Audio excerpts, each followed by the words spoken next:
burger. Ha? Oh, mamaya. Mamayang gabi yung ano. May payslip na mamaya. Burger ni Mommy Barbs. Bigyan natin ng cheeseburger daw to. And then of course we have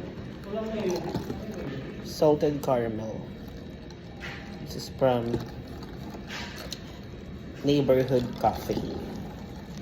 Trinay ko naman yung iba kasi yung iba, salted caramel was. Ay hindi! Spanish latte pa.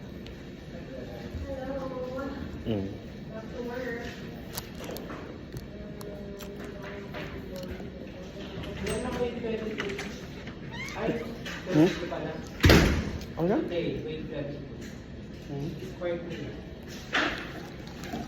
Bongga. Kasi yung iba mag-aalis na pag nakuha yung lead conversion. Diba?